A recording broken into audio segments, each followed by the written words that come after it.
A voyaging ship was wrecked during a storm at sea and only 2 of the men on it were able to swim to a small, desert-like island.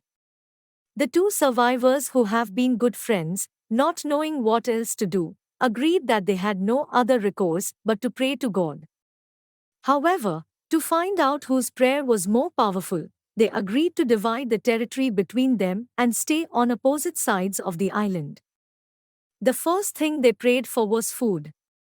The next morning, the first man saw a fruit-bearing tree on his side of the land, and he was able to eat its fruit. The other man's parcel of land remained barren. After a week, the first man was lonely and he decided to pray for a wife. The next day, another ship was wrecked, and the only survivor was a woman who swam to his side of the land. On the other side of the island, there was nothing.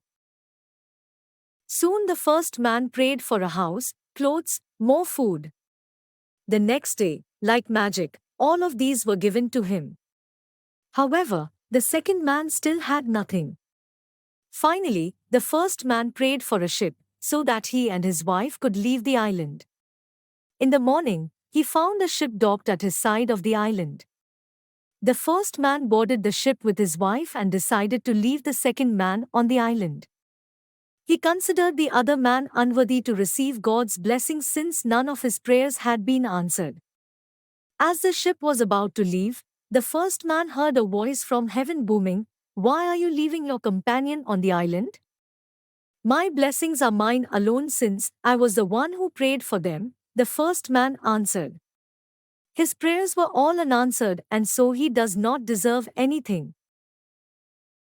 "You are mistaken," the voice rebuked him. "He had only one prayer, which I answered. If not for that, you would not have received any of my blessings." "Tell me," the first man asked the voice, "what did he pray for that I should owe him anything?"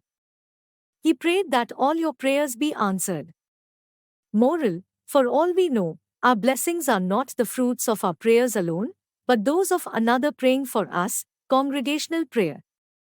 Value your friends, don't leave your loved ones behind.